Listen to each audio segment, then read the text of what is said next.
وہ کہیں گے یا اللہ ہمیں بچا۔ اس کے بعد اللہ تعالیٰ جل شانہ حضرت بابا فرید کو حکم دے گا کہ فرید تو آگ میں چھلانگ لگا دے۔ حضرت سیدنا داتا گنج بخش علی اجمیری، خواجہ معین الدین چشتی اجمیری، حضرت خواجہ نور محمد مہاروی، ان بزرگوں کو اللہ تعالیٰ حکم دے گا کہ تم بھی آگ میں چھلانگ لگا دو گے۔ وہ نہ او دیکھیں گے نہ تو دیکھیں گے، نہ یہ کہیں گے مالک ساری زندگی تو تیرے نام پہ گزاری، اس لیے تو نہیں گزاری تھی کہ تو ہمیں آگ میں ڈالے۔ نہیں، وہ یہ نہیں دیکھیں گے، وہ یہ کہیں گے حکم کس کا ہے۔ وہ آگ میں چھلانگ لگا دیں گے۔ اللہ فرمائے گا والذین آمنوا اشد حبا للہ، یہی میرے چاہنے والے ہیں جو ٹوٹ کر مجھ سے پیار کرتے ہیں کہ میں ان کو جو حکم دیتا ہوں وہ اس پہ عمل کرتے چلے جاتے ہیں۔ تو اللہ تعالیٰ جل شانہ ہمیں ارشاد فرماتا ہے قل ان کنتم تحبون اللہ، محبوب ان کو فرما دو اگر تم اللہ سے محبت کا دعویٰ رکھتے ہو، اگر تم کہتے ہو ہم اللہ سے پیار کرتے ہیں، یقیناً یہ ہماری زندگی کا اثاثہ ہے، اللہ کا پیار، اللہ کی محبت، اللہ کی چاہت۔ تو اس کی دلیل کیا ہے، اس کی پہچان کیا ہے؟ کیسے پتہ چلے گا کہ میں اللہ سے پیار کرتا ہوں؟ کیسے پتہ چلے گا آپ اللہ سے پیار کرتے ہیں، آپ اللہ سے محبت کرتے ہیں؟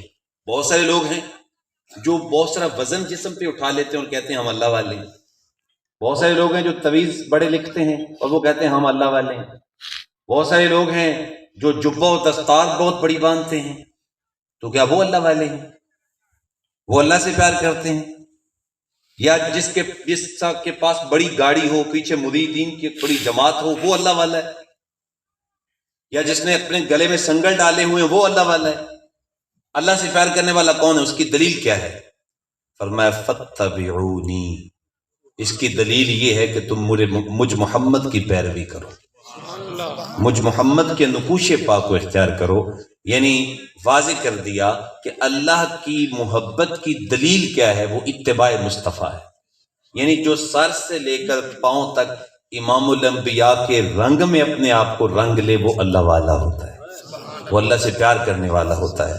تو فرمایا فاتبعونی، اگر اللہ سے تم پیار کرنا چاہتے، دعویٰ رکھتے ہو اللہ سے پیار کا، تو پھر مجھ محمد کی پیروی کرو، میری اتباع کرو۔ پہلے تو تم اللہ کی محبت کو تلاش کرنے نکلے تھے، لیکن جب تم مجھ محمد کی پیروی کرو گے اور میرے نقوش پاک کو اختیار کرو گے تو پھر تمہیں کہیں نہیں جانا پڑے گا، اس کی رحمت خود چل کے تمہارے پاس آئے گی، اس کی محبت، وہ خود تمہیں اپنی محبت سے مالا مال کرے گا۔ اس کا ذریعہ کیا ہے، اس کا سبب کیا ہے، اس کی دلیل کیا ہے کہ تم مجھ محمد کی پیروی کرو، میرے پیچھے آؤ۔ اچھا، آقا کریم صلی اللہ علیہ وسلم کی جب پیروی ہم کریں گے، ایک تو یہ کہ اللہ کا پیار ملے گا، دوسرا بہت ساری چیزیں ہیں یہاں پہ جو اللہ کے محبوب کی اتباع کی وجہ سے ہمیں نصیب ہوتی ہیں۔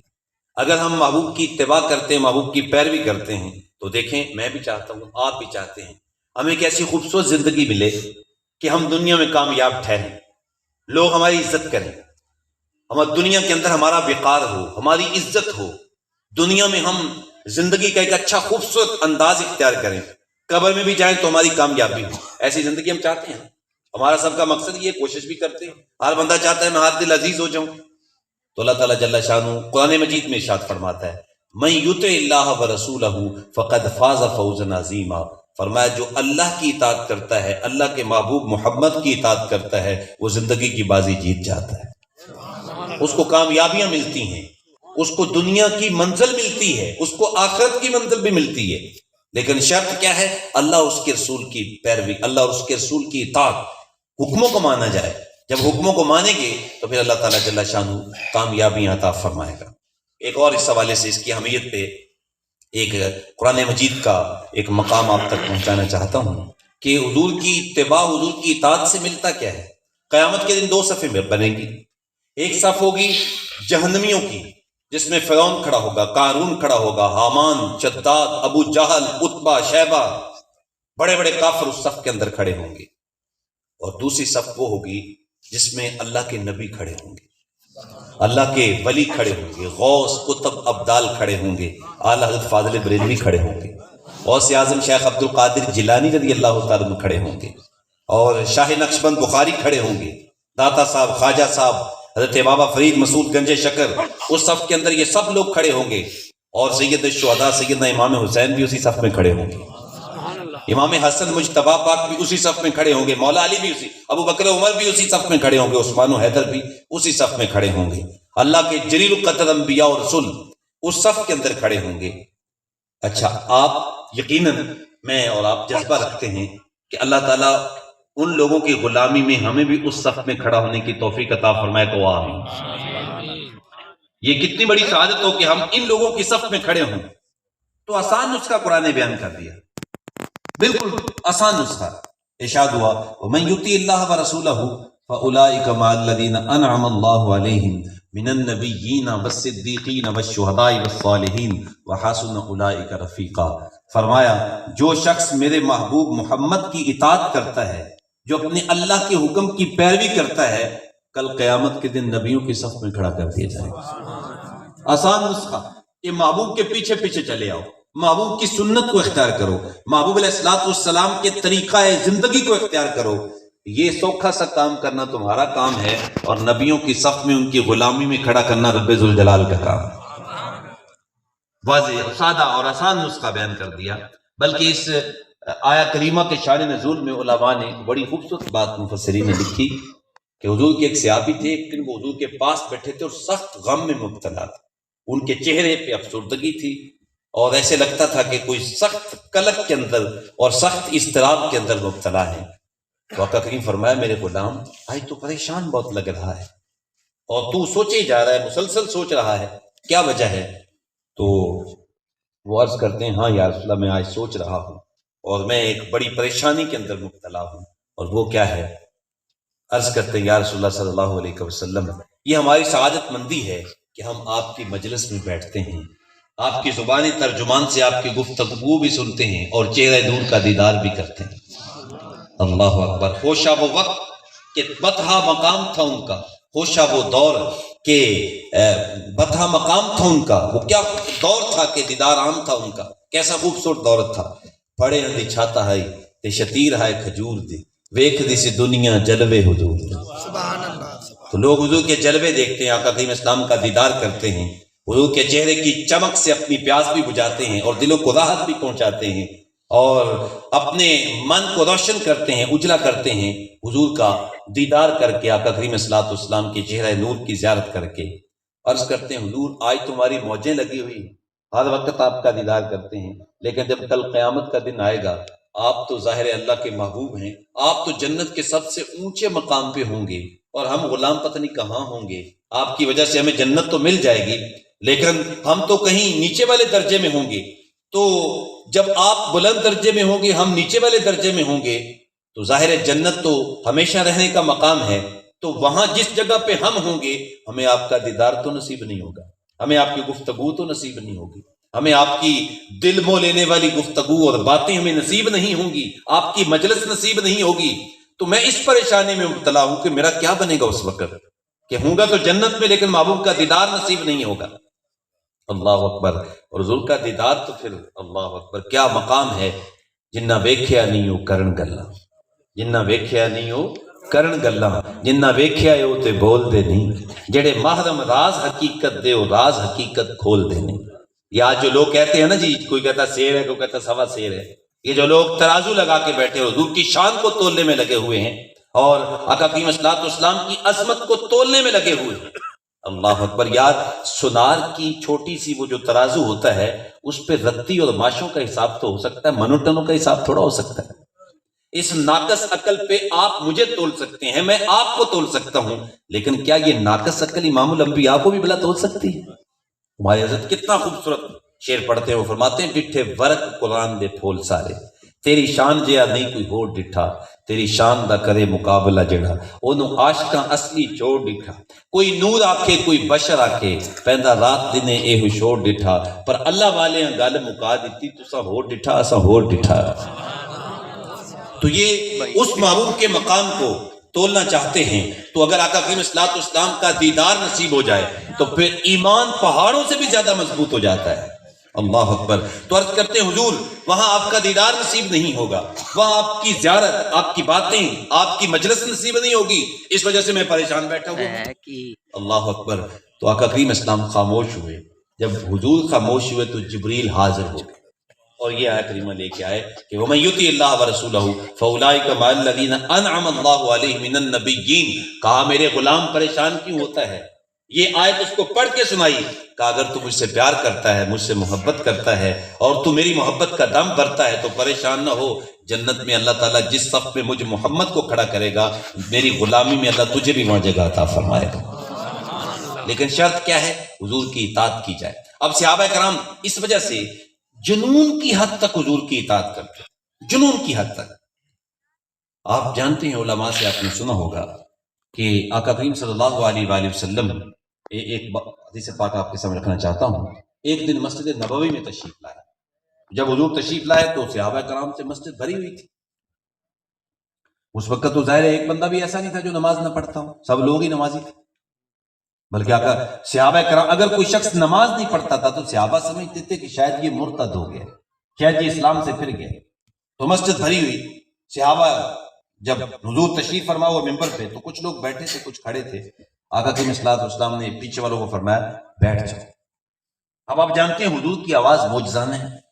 آقا کریم اسلام نے جب خطبہ حجت الوداع ارشاد فرمایا، 1,44,000 لوگ میرے آقا کا خطبہ سن رہے تھے.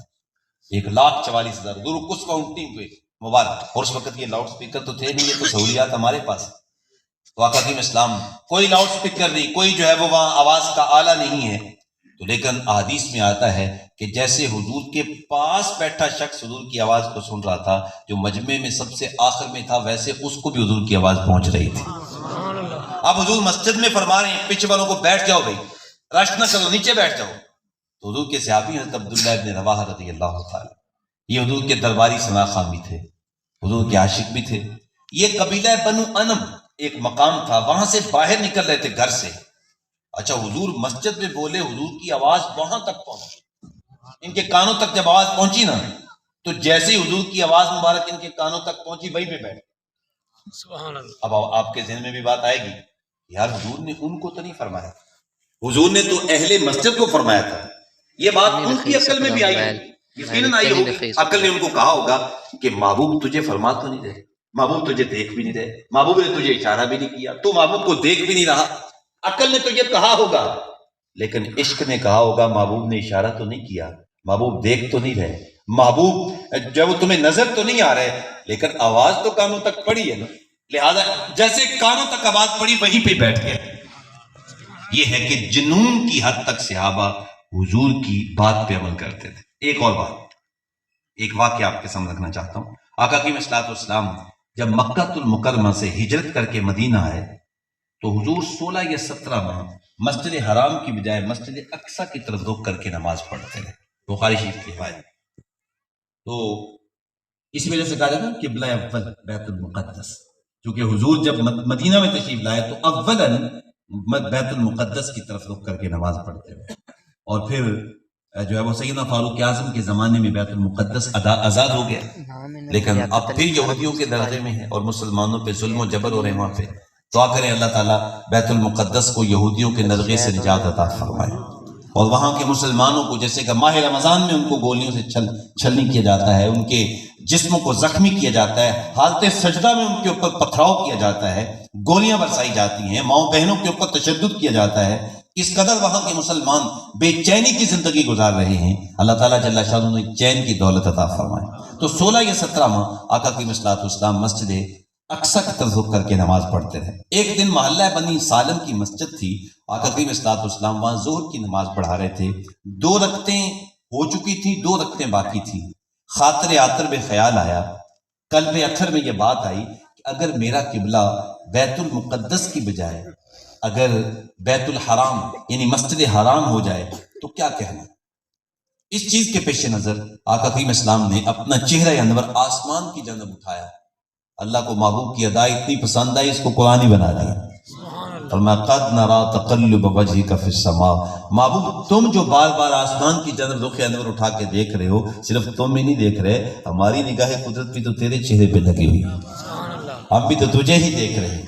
اللہ اکبر. دوسرے مقام پہ فرمایا الذی یراک حین تقوم، محبوب جب تو نماز پڑھتا ہے، ہماری بارگاہ میں قیام کرتا ہے، تو محبوب ہم تجھے دیکھ رہے ہوتے ہیں. یا نماز تو ہم بھی پڑھتے ہیں، کھڑے مسجد میں ہوتے ہیں اور دل کہیں کھیتوں کے اندر سیر کر رہا ہوتا ہے. وہ جانوروں کو چرا ڈال رہا ہوتا ہے اور دکاندار بس اوقات حساب کر رہا ہوتا ہے، لیکن یہ کیسے محبوب کی نماز ہے کہ محبوب نماز پڑھتے ہیں، اللہ کی نگاہ قدرت محبوب کے چہرے پہ لگی ہوئی ہے۔ میں کہتا ہوں ہماری ساری زندگی کی نمازیں ایک طرف اور آمنہ کے لال کا ایک سجدہ ایک طرف، اس کا مقابلہ نہیں ہو سکتا۔ تو آقا کریم چہرہ انور آسمان کی جانب اٹھایا، اللہ فرمایا محبوب قد نرا تقلب وجهك فی السماء، ہم دیکھ رہے ہیں کیا پروگرام ہے، قبلہ بدلنا چاہتے ہو؟ عرض کی ہاں مالک قبلہ بدلنا چاہتا ہوں۔ فرمایا پھر دیر کیوں کرتے ہو، ابھی ہی بدل لو۔ 2 رکعتیں ہو چکی، 2 رکعتیں باقی ہیں۔ نماز کے دوران حضور کو خیال آیا، فرمایا محبوب قبلہ بدل لو۔ اب میں اپنی حضرت کا وہ جملہ آپ کی سماعتوں کی نظر کرنا چاہوں گا کہ عرض کی، اللہ فرمایا کہ محبوب ابھی اپنا چہرہ انور مسجد اقصی سے مسجد حرام کی جانب تبدیل کر لو۔ عرض کرتے ہیں مالک تیری نماز تو پوری ہو لے۔ فرمایا محبوب اب میری نماز بعد میں پوری ہوگی، پہلے تیری مرضی پوری ہوگی۔ سبحان اللہ، اللہ اکبر۔ می وریا کستوریاں دا جدو یار نے چوڑیاں زلفاں، سائم قبلہ عہدے بنیا جدے یار نے موڑیاں زلفاں۔ اللہ کا بابو ابھی قبلہ ابھی بدل۔ اب آقا کریم الصلوۃ والسلام چونکہ وہاں قبلہ جو ہے وہ جنوب کی سمت ہے مسجد حرام، اور مسجد اقصی شمال کی سمت۔ اب حضور شمال کی سمت کھڑے ہیں، وہ محلہ بنی سال، لیکن آج اس مسجد کا نام مسجد قبلتین ہے۔ جو لوگ وہاں گئے ہیں یقیناً وہ نقشہ آپ کے ذہنوں میں آ گیا ہوگا، اور جو ابھی تک مدینہ پاک میں نہیں جا سکے، میں آج کی اس مجلس میں دعا کرتا ہوں اللہ کرے اڑ کے مدینے پہنچ، اس لیے مدینہ نہیں دیکھا تو کچھ نہیں دیکھا۔ اللہ اکبر۔ جو دیکھ کے آئے ان سے پوچھو مدینہ کیا ہے، اگر آپ کا ذوق ساتھ دے تو مدینے کی عظمت پہ ایک شعر نہ پڑھے، ذوق کے ساتھ پڑھ لیں گے آپ، ذرا مجھے ذوق لوگ لگتے ہیں۔ اب اس کی تھوڑی سی آواز دیجیے گا۔ چلو یہ ہے کہ آقا کریم الصلوۃ والسلام کے شہر نور کی بات ہوگی تو دل میں ایک محبت کا جذبہ پیدا ہوگا۔ کیا جب وہ نصیب ہوتا ہے لطف آقا کریم الصلوۃ والسلام کے شہر نور کو، تو شاعر کہتا ہے کہ جنوں ویکھ کے اکھیاں ٹھر دیاں نے،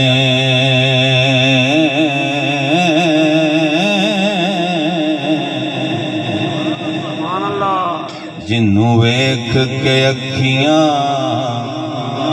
ٹھر دیاں نے،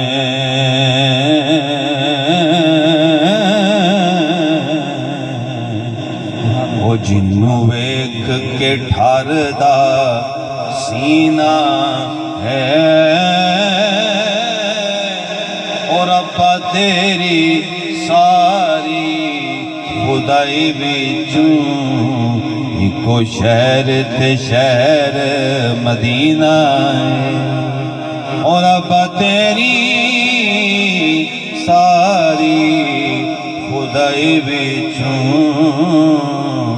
ایکو شہر تے شہر مدینہ۔ اللہ تعالیٰ ہم سب کو بار بار اس شہر نور کا دیدار عطا فرمائے۔ تو اب اس مسجد کا نام مسجد قبلتین ہے۔ دونوں محراب اس مسجد میں نظر آتے ہیں جب آپ وہاں پہ جاتے ہیں، جس طرف حضور پہلے نماز ادا کر رہے تھے وہ بھی، اور جس جانب حضور نے دوسری 2 رکعتیں ادا کی وہ بھی، جب اس مسجد کے اندر وہ محراب موجود ہے۔ بس آپ کی توجہ چاہوں گا، اب حضور شمال کی جانب رخ کر کے نماز پڑھا رہے ہیں، پوری مسجد صحابہ کرام کے ذریعے بھری ہوئی ہے نمازیوں سے۔ اب آقا کریم الصلوۃ والسلام نے اس جانب سے صفیں چیرتے ہوئے اس جانب جانا تھا، تو یہ چھوٹی بات تو نہیں تھی، اس لیے کہ میں بھی ایک مسجد کا چھوٹا سا خادم ہوں، جب ہم نے نماز کا وقت بدلنا ہو تو ہم ایک دن پہلے بتاتے ہیں کہ کل عشاء کی نماز 8:30 بجے ہوگی یا 8:45 بجے ہوگی، لوگوں کو بتانا پڑتا ہے جی کل اس ٹائم آنا۔ اگر ہم نہ بتائیں تو لوگ تو اگلے دن سینے کو آ جاتے ہیں کہ جناب آپ نے ہمیں بتایا نہیں، وقت تبدیل کر دیا، ہم تو پہلے وقت کے لحاظ سے آئے ہیں اور آپ نے ہمیں بتایا نہیں اور وقت تبدیل کر دیا ہے۔ تو اس لیے ہمیں ایک دن پہلے بتانا پڑتا ہے کہ کل فلاں نماز کا وقت یہ ہوگا، تو ہم نے نماز کا وقت بدلنا ہو تو ایک دن پہلے بتاتے ہیں، اور یہاں تو قبلہ بدلنا تھا اور بدلنا بھی نماز کے دوران ہی تھا، تو آقا کریم اسلام وہاں سے ہٹے اور صفوں کو چیرتے ہوئے اس جانب گئے۔ صحابہ نے نہ او دیکھا نہ تو دیکھا، جیسے ہی حضور اس جانب پلٹے وہ بغیر سوچے حضور کے نقوش پا پہ پلٹ گئے۔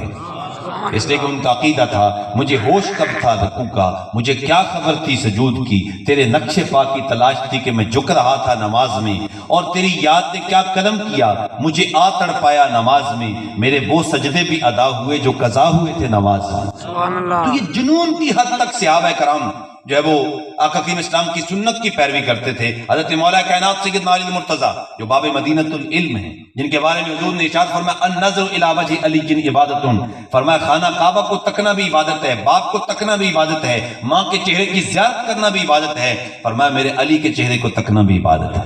سبحان اللہ۔ وہ باب مدینۃ العلم جو فرماتے ہیں اگر میں چاہوں تو سورۃ فاتحہ کی ہی تفسیر اتنی لکھوں کہ اونٹوں کی جماعت بھر جائے، اور وہ مولا کائنات سیدنا علی مرتضیٰ رضی اللہ تعالی عنہ جن کی ایک ضرب سے پورا کفر کانپتا ہے، ضرب حیدری سے پورا کفر ڈرتا ہے، وہ مولا کائنات سیدنا علی مرتضیٰ رضی اللہ تعالی عنہ کیا مقام ہے، کیا مرتبہ ہے حضرت مولا کائنات سیدنا علی مرتضیٰ رضی اللہ تعالی عنہ کا۔ فرماتے ہیں میں عقل کی پیروی نہیں کرتا، میں تو اپنے محبوب کے نقوش پا کی پیروی کرتا ہوں۔ اگر میں عقل کی پیروی کرتا تو موزوں کے میں نیچے سے مسا کرتا، کیونکہ زیادہ مٹی نیچے سے لگتی ہے، تو فرمایا میں نیچے سے مسا نہیں کرتا، میں اوپر سے کرتا ہوں، اس لیے کہ میں نے اپنے آقا کو ان آنکھوں سے دیکھا ہے کہ حضور اوپر سے مسا فرما رہے تھے۔ تو حکمت سمجھ میں آئے یا نہ آئے، آقا کے اسلام کی سنت کو اختیار کرنا یہ وہ چیز ہے جو میرے اور آپ کے ایمان کو مضبوط کرتی ہے، اور یہ وہ چیز ہے جو اللہ کی محبت عطا کرتی ہے، یہ وہ چیز ہے جو زندگی کو کامیاب کرتی ہے، یہ وہ جو چیز ہے جو گناہوں کو معاف کرنے کا ذریعہ بنتی ہے، اور یہی وہ چیز ہے جو دنیا آخرت میں کامیابیوں کا ذریعہ ہے۔ اللہ تعالیٰ جل شانہ کہ حضور آج ہم عہد کریں کہ ہم آقا کی اسلام کے حکم کو مانیں گے، ہم آقا کی اسلام۔ اچھا، نعرہ تکبیر، نعرہ